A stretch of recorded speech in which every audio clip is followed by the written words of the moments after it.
crisis can lead to some sort of transition. Okay? But what will end up at the end of the transition, like a caterpillar transition to a butterfly, will it become a beautiful butterfly, healthy, or will it be a butterfly with damaged and broken wings, or will it become a monster butterfly? We really don't know. I mean, we can see similar thing even further away. I mean, like in Zimbabwe, what can happen? I mean, we know Zimbabwe is going through a crisis. There is a clear parallel between the assuming and becoming more and more dictatorial in nature of Mugabe. Exactly the same thing happened with Sukarno, a liberation hero turning into a dictator and authoritarian ruler as the economic crisis deepened. And then what happened at the end was taken over by another dictator who was even more cruel and ruthless, although could deliver some economic benefit. Yes, Suharto was able to deliver economic benefit for 30 years, but when the crisis came, the decline in the economy was larger than the economy was growing at 7%, and the decline was minus 14%. So from 7 to 0 and then minus 14. Okay, even in the depth of Great Depression, it didn't happen like that. So what you see there is the complete breakdown of the system. Okay. And a similar kind of thing, the question is, can it happen again? And if it happens,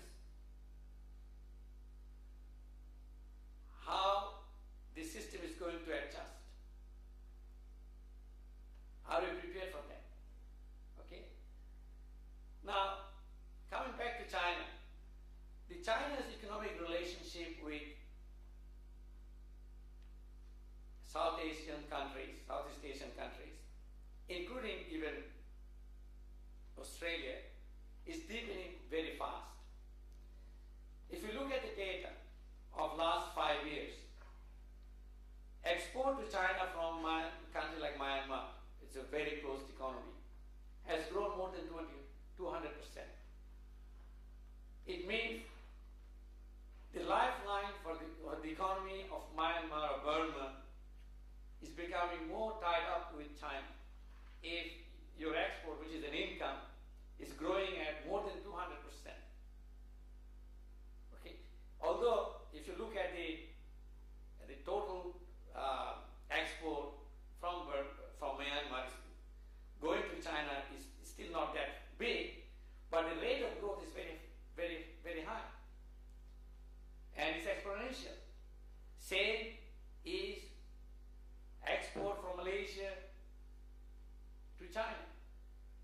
Same export from Indonesia to China. It's growing at a very exponential rate because China is growing.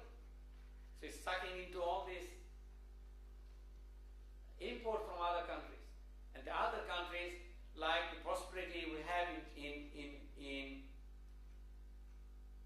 Australia, for example, is largely tied to the prosperity in China. Yes, because China is buying from us.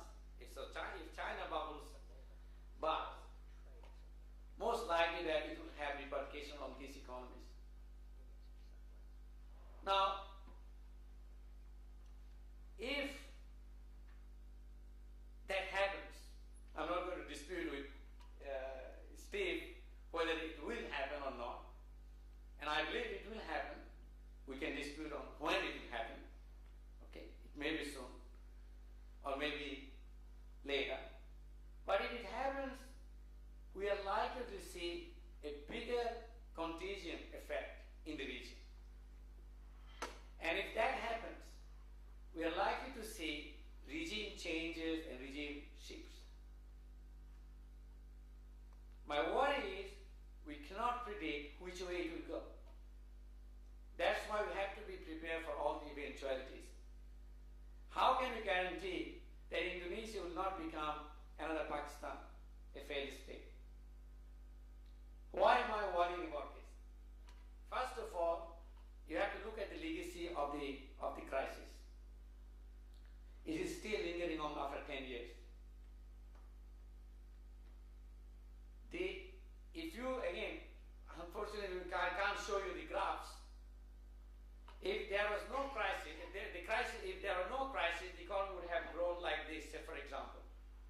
shock can create a havoc again in Indonesia.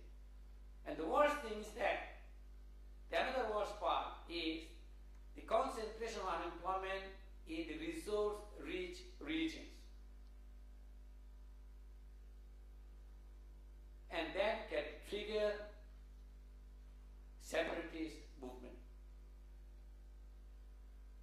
I wouldn't be surprised if another crisis happens. I will not be surprised to see a part of Indonesia disappearing again, like Timor Leste, East Timor. Okay. Now, given the ethnic diversity, regional diversity of Indonesia,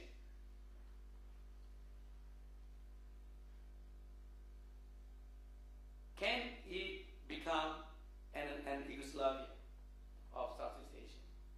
These are big issues that Australia, as the nearest neighbor of Indonesia, our nearest neighbor in Southeast Asia, we have to worry about and build into our foreign policy and economic aid policy.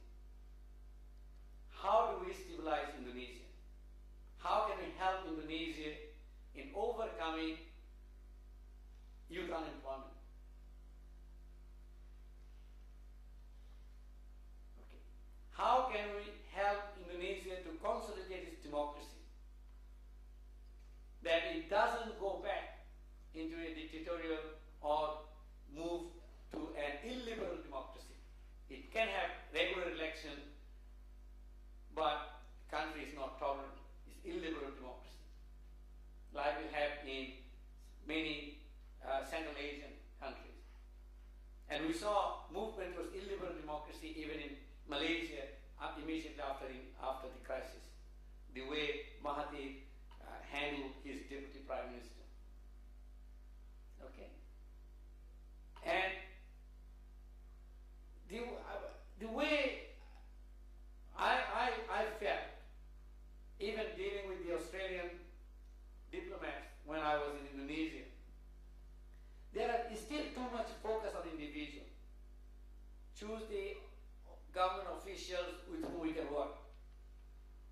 Support the leader who appears to be more charismatic and decisive. So it's still a personality base. As Paul Keating developed his personal relationship with Suharto. So everything that Suharto does is good. Or anything George Bush does is good for John Howard. My argument is that don't focus on individual personalities. Focus on institutions. Try to strengthen the democratic institutions. When we are giving aid, try to give aid in the projects dealing with human development, education, health, not big projects like, say, building roads and airports, which may be useful for trades. If you are driven by more economic gains, okay, you help the port become more efficient because we can do more trades with Indonesia. But will it be stable?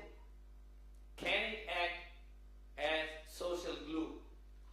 The things that can act as social glue is those things like youth unemployment, removal of youth unemployment, providing education. And the other very disturbing statistics is not just the youth. Majority of these unemployed are educated. So you can see educated unemployed, youth unemployed, concentrated in the urban areas. So Indonesia is much more volatile now than it was 10 years ago. So, I think my time is up, 20 minutes. I do not have any solution as far as how you solve this problem, but I think our foreign policy should take that into account because Indonesia is so much important to us. Okay, with that, I will end my hand over to my. Thanks.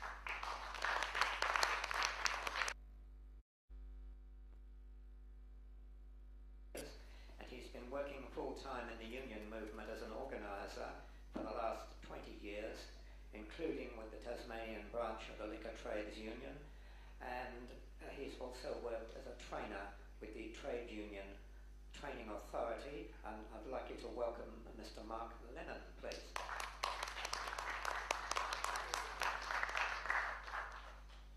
Thank you very much, Chair, and I appreciate the opportunity to speak with you tonight.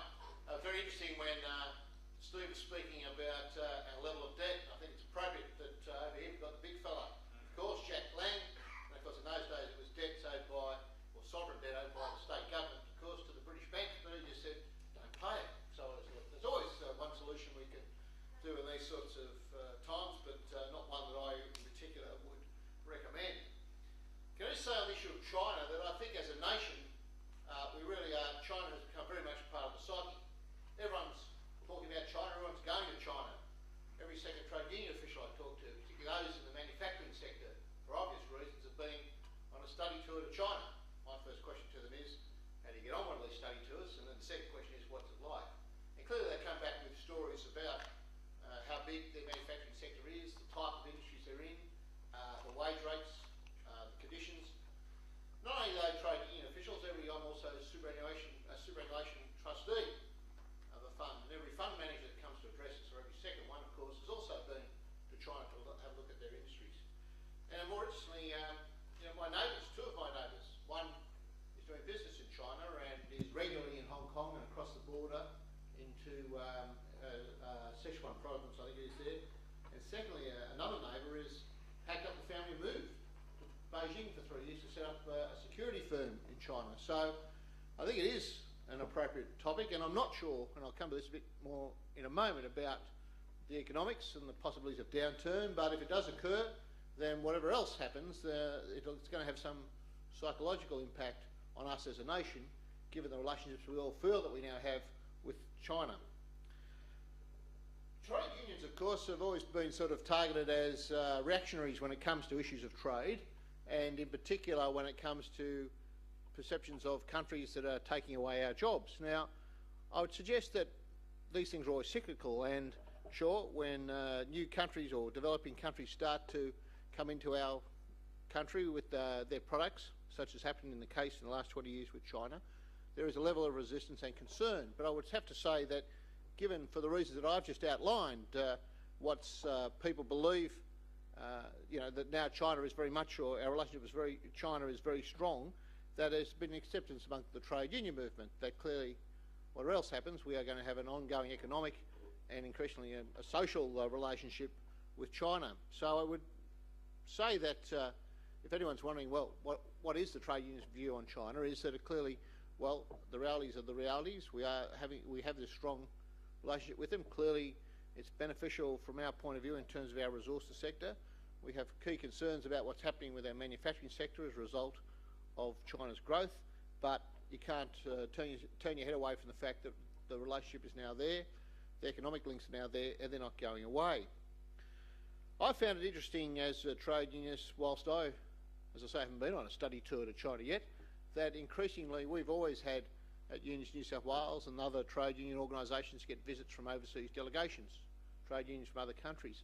Over the last 6 years, I would say we've got a visit from a Chinese trade union delegation once every 6 months. As a matter of fact, we've got another one coming in 2 weeks' time. And similarly, there's usually a group of 20, and they're very interested and keen on understanding our industrial relations system. And clearly, in light of what's occurred with our industrial relations system in the last 3 years, we had a lot to tell them. But that seems to have been resolved recently by the election result on Saturday. So that, to me, also shows two things, that clearly, as happens in any economy, as it starts to develop and grow, its institutions grow with it. And whilst there are key problems with the Chinese trade union movement, which I'll come to, the fact that we are getting so many visitors from overseas and so many delegations from trade union groups in China shows clearly the strength of their economy and the fact that the institutions that grow around a growing economy, such as trade unions, are occurring. As I say, I'm not an economist. I did study economics for a year or two at university and then decided the better of it. Not that it's an excellent vocation, don't get me wrong, but I decided that industrialisation was my way to go, and as a consequence, that's how I ended up as a trade unionist. I also studied law, but I won't go there. But I think that clearly, from my experience and just as a layperson, in that sense, that there will be some downturn at some stage in the near future, I believe, in China.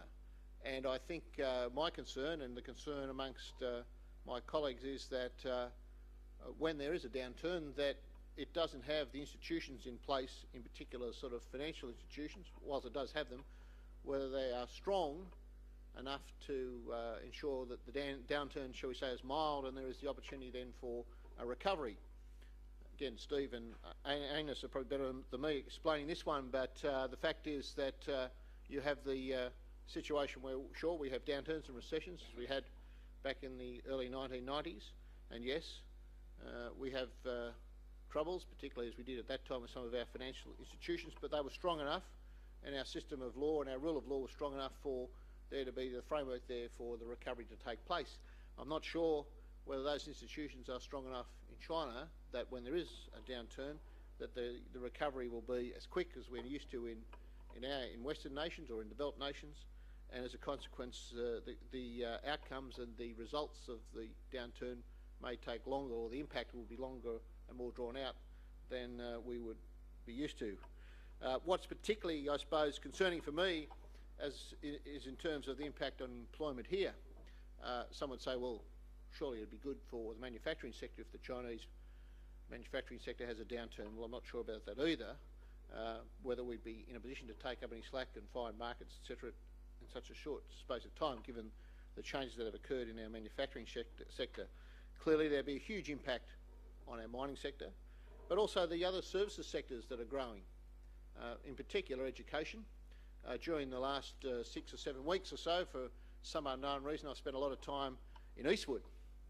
Might have something to do that's right in the middle of the seat of Bennelong, but I found it very interesting. I was out in this Eastwood Mall most Saturday mornings over the last 6 weeks or so, and it's remarkable the number of Chinese students that are in that area, a lot of them studying, of course, at Macquarie University.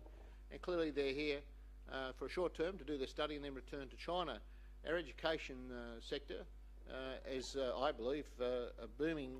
One of the reasons it is booming is because of the influx of Chinese students, and also our tourism sector, which probably not so much because of the growth in the dollar, but you're starting to see growth in markets there, with the wealth of the Chinese middle class starting to develop.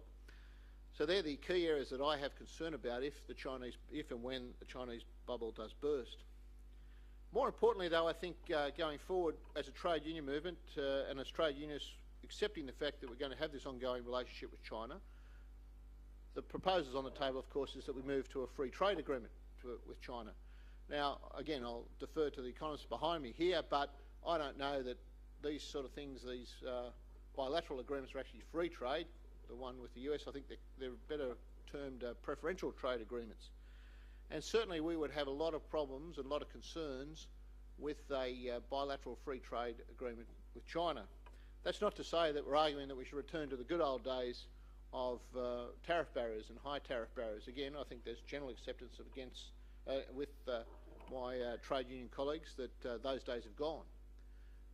The fact that, say, for the car industry and the textile industry, most tariff barriers have disappeared, and the fact that the appreciating or depreciating dollar, whichever direction it's going, probably knocks out any tariff barrier anyway, means that we don't think we're proposing, no one's proposing a return to the days of tariff barriers. But we are concerned about a free trade agreement and the consequences, serious consequences that could have on some of our industries, in particular manufacturing as it presently stands. China, as you know, and the particular area of concern we'd have is the question of, well, China and its labour laws. China, as you may know, does have very extensive and wide-ranging labour laws. For my sins at university, and one of the last subjects I did, and I wished I could remember, it was way back in 1995, finishing off a law degree, I did an essay or an assignment on China's labour laws, and I was surprised at the time how extensive their laws are. But that's not to say that, of course, you've got an extensive legal framework. The United States has an extensive legal framework of labour laws, and we'd argue they're pretty ineffective at times as well. We had here, we still have here, pretty extensive legal framework of labour laws, but under work choices we argue they were pretty ineffective as well in terms of protecting working people. But what I'm saying is, in terms of China and its labour laws, there's questions about enforcement. There's questions about, of course, the issue of how disputes are resolved. There's questions about the ability for working people in China to effectively collectively bargain, a right we believe every worker, as part of the ILO conventions, should have. And the big question, I return to it, of course, is this question about the freedom of trade unions in China. All of those trade unions that I talked about, trade unionists who have visited us over the recent years, aren't free trade unionists, or they're not members of a free trade union. They're members of government-run, Communist Party-controlled trade unions. The funny question, and myself and my colleagues who speak to these delegations, and they are, don't get me wrong, genuine people, and we respect them as visitors to our country and enjoy them coming to talk to us, and we do get a lot, and they get a lot from us, and it's quite interesting, the interaction. But one of the questions that does surprise us to a degree is they ask us who pays our wages. As trade union officials, who pays our wages? And we say, well, the answer is simply the members. They pay fees to the union, and from that the union pays the wages to its officials, which of course isn't the case with them. They're paid via the government. So that is a real issue for us if we're going down the path of free trade agreements. Is, well, are we on a level playing field, to use a term, and it's a fairly trite term, the old level playing field, when it comes to labour laws, for instance? And we think that at the present time the issue is bad enough, and that's one of the reasons that the manufacturing sector can't compete against China. And that's not to say we would be able to compete if there was a perfect system in place in every particular area of manufacturing or other particular industries. But we believe that if there is going down the path of free trade agreements, then it has to be done with ensuring that labour rights are respected in China, and that when it comes to the question of labour laws, that we are competing on a level playing field. One other issue I want to leave you though with is with the issue of China is the fact that, well, if we go past the bubble issue and say yes, there is a bubble, will burst, there will be a recession in China, a depression in China that will have an adverse impact on Australia and other nations that are trading with China. What then? Because there's no doubt in my mind, I'm sure everyone else here, that with a nation of over 1 billion people, even though only 200 or 300 are now receiving the benefits of its economic growth, there's a huge peasant class there, for want of a better word, of underclass who aren't receiving the benefits, and that's an issue that has to be addressed within the nation. But at some stage I think it will continue to grow, and you'll have this concept arising of authoritarian capitalism. We assume capitalism and democracy are one and the same thing, because most developed nations are democratic nations. But if you assume that in times to come, and it comes back to all the issues I think Steve and Anis were raising, if you come back into the future and assume that sometime in the future China is the largest economy in the world, is the powerhouse of the world, and I'm talking, I don't know, 2050, followed by Russia, which is only, you know, a democracy in name only. So what then? What sort of social and political implications for us and other Western nations, for want of a word, does that mean that when the two economic powerhouses in this world are not democracies? And I don't have an answer, but I think that's something we have to accept, because I was reading an article in, I think the journal's called Foreign Policy, about this a few weeks ago. And the other interesting thing, because if you think about, you know, the Second World War, it was basically a couple of democracies versus a couple of authoritarian regimes, but they were all capitalist regimes. The only difference was the democracies won mainly because they had more resources at the time. And we have to consider that whatever else, at some stage post the China bubble, there will be this large economic powerhouse there, but it won't be democratic. And I've always thought along the lines that, you know, democracy follows the growth or development of a nation. That once you get to a certain, a nation gets to a certain level of gross domestic product, then people start to, a middle class starts to develop. They seek political rights, they seek political freedoms, and democracy flows. Not sure that that's necessarily going to be the case if you believe some people. I don't have an answer what that means for the world and the implications for the world, but I think if we're talking about China and the bubble and what happens to Australia, I think We have to think longer term and what sort of relationship we're going to have with China, Russia and any other large nation that's economically strong but not necessarily democracy. So thanks for the opportunity to speak, and I'll leave my thoughts at that. Thank you.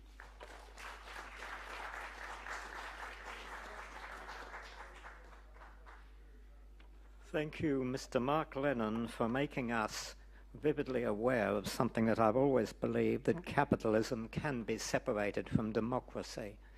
They don't have to be together, you know, and also that there are no free trade unions in China. When the downturn happens in China, and I think you said when, not if, when that happens, they won't have the same checks and balances which we have, and what will cushion the blow, not the scaffolding which we have in this democratic country, and therefore the blow under those circumstances may be slightly more severe.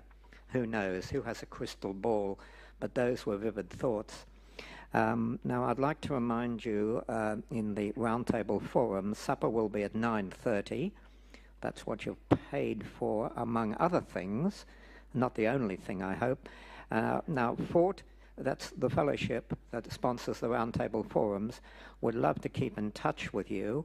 If you haven't already put your telephone number in the attendance book, which Robin at the desk has got, we'd like you to fill in also one of those forms which tells you basically what we are, so that we can keep you posted for future meetings. And we will have future meetings here in Parliament House. The 7th in the Roundtable Forum series will probably be held in February or March of next year, and that's not very long, that's not very far away. So if you want to be kept in touch, fill in one of those forms and give it to Robin if you haven't already. And also, if you want to join, that's even better. Now, I'd like to say that we're indebted to our Assistant Secretary, Kathy Stiles, for basically doing the groundwork that got us these 3 very brilliant speakers in our 6th Roundtable Forum, this topic, the China bubble, regime change in Southeast Asia. Kathy Stiles worked, I won't say 24 hours a day, but she did a damn good job. None of us are paid in the Roundtable Forum.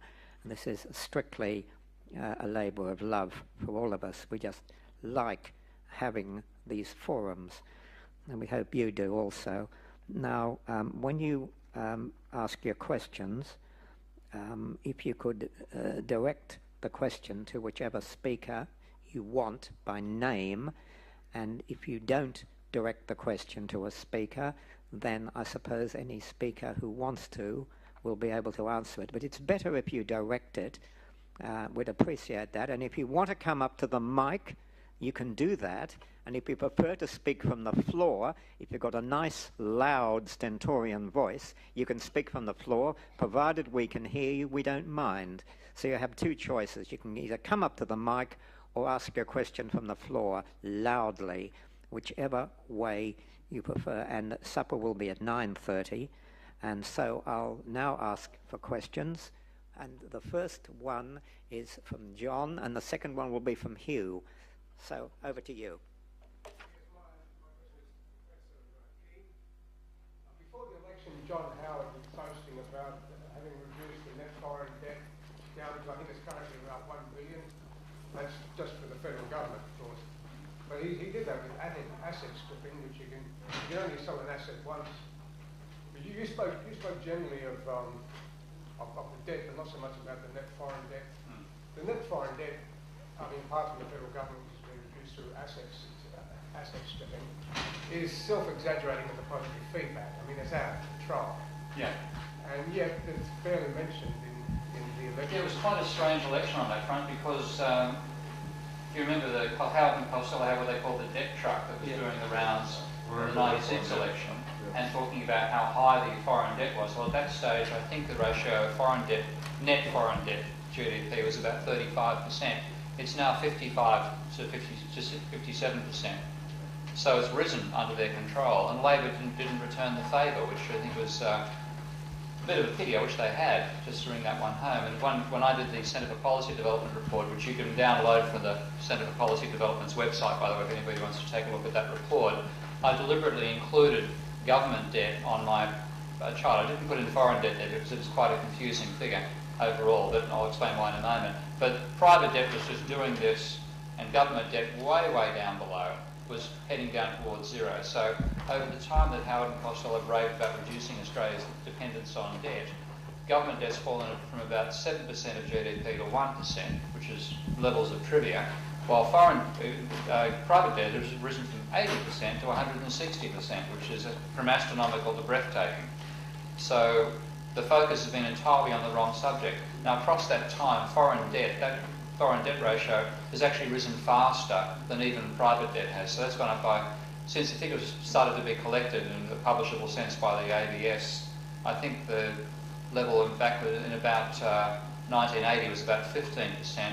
Well, it's now gone up by virtually a factor of 5 over that period. That's far faster than private debt in general has risen. So our foreign indebtedness is quite extreme.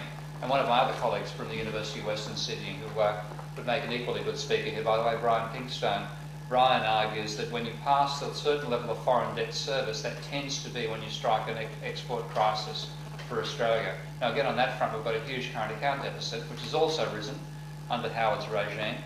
Despite these incredible terms of trade we have the best prices for our exports compared to imports in our history, and one of the worst trade balances. So what scares me is when a downturn does come, if we do have an international recession, then the terms of trade collapses, it's back to normal levels, it's well above normal levels now, then servicing that foreign debt is going to be incredibly hard. And we will face a real barrier there. If I may add here, the example that I mentioned from Indonesia, I mean, the government can take pride for reducing the government foreign debt and can say that, well, the debt is private debt, is none of our problem, it is you who have borrowed from overseas. But if the crisis comes, government has to actually pick up these pieces. And that's what happened in Indonesia, in Malaysia, everywhere. It was a private debt that had to be taken over by the government, because you cannot just declare bankruptcy internationally as you can declare bankruptcy domestically. So from the national point of view, it doesn't matter whether it's a private debt or public debt when it comes to international debt. Yeah. Okay, yes, Gil. Oh, thank you, David. Who would you direct your question to? To Steve Keane. It's about inflation. The previous government said that inflation is very low at the moment. Back in '93, when Keating was the Prime Minister, inflation was fairly high, and for political reasons, the government at the time changed the way inflation was measured. And they all congratulate themselves because inflation suddenly went down to acceptable political levels. Now, when the Liberals got in, they continued the same new method of measuring inflation, which they say at the moment is very low. Now we know prices are rising quite considerably every month in the supermarket and so on. My gut feeling is that inflation is much higher than what they say it is. Can you explain what changes were made in the Keating years to measure inflation? What is the difference between the way they measured inflation before Keating and after Keating? Well, inflation, there's a single number to try to summarise what's happening with about 100,000 commodities in the country. So it's got to be somehow, whichever way you look at the number, it's been cooked somehow by what's included and excluded. So one thing which was taken out at one stage was taking out rents from the inflation figure. Then it was put back in again. Now, because this has been happening at a political level for a long time, there's been a global movement among statisticians, who I have a lot more respect than I have for economists in general, to try to standardise how they measure all this. But they're still been advised by economists about how to do it. So the inflation figures, generally speaking, I'm not going to be too worried about how the published CPI figures are concocted compared to any other country. But internally, they mask an enormous amount of change. So one thing I emphasised in the last CPI figure, the biggest increase in CPI was rent. 5.8% for the year, that's how much rent's increased on average across Australia. Now, of course, if you put up the interest rates in this country, you're going to put even less make it even less likely that landlords are going to build accommodation to rent out, which means that if there is a rental crisis in the country, it's going to get worse, which means rent prices should go up slightly more, which means inflation rises, which means the Reserve Bank puts up interest rates to control inflation. We're living in a land that Joseph Heller could have written about. It sounds like Catch-22. So that I find absurd.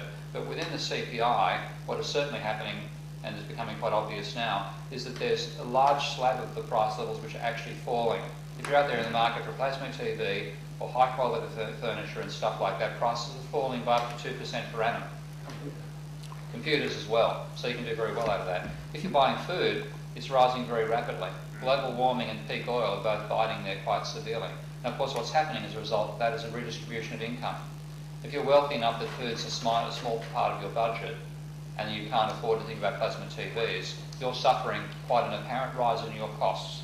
And inflation to you is very different to somebody who's quite wealthy, and food is a trivial item. When you have food, it's a luxury item for your own benefit, and you're going out and buying plasma TVs and furniture, you're doing very well. So there's income distribution going on behind that single figure. I think that's probably more important than whether the figure's accurate or not, just to an overall aggregate measure. Final thing I said before, and Ed gets his chance to put his words, he's about to pop up here, that is inflation is not always and everywhere a bad thing. Economists normally say inflation bad, you know. In fact, I was on a panel with Minchkin where he's coming out with that type of line all the time. Inflation is always and everywhere a bad thing. Inflation can actually help if it reduces the debt burden. And that's what happened back in the 70s. People talk about stagflation as a really bad thing. Well, stagflation is not a bad alternative to a depression. If prices are rising, that gives you cash flow, which helps you, A, it reduces the nominal debt burden, and B, that cash flow helps you actually pay your debts and service them. Normally in a period like that, real interest rates are actually negative. During the 70s, the rate of inflation was greater than the rate of interest for a substantial period. That reduced the debt burden. You don't want to have deflation. That's the worst thing you can experience. With falling prices and high debt, you get the situation we had in the Great Depression, where you pay your debts down, but in fact the cash flow falls by more than your debts, and at the end of the year you have a higher burden than you had at the beginning of the year, even though you've paid your debts down to some degree. So I think inflation may actually save us. So there are a couple of ways in which it could happen. One being wage breakout in China, which seems to be finally happening to some degree. Global warming, which is not exactly a good thing to wish for, and peak oil. They're both going to drive up agricultural products. They can both cause inflation. So we have a very, very weird time to be living in right now, where inflation may actually be increased by factors that are non-economic.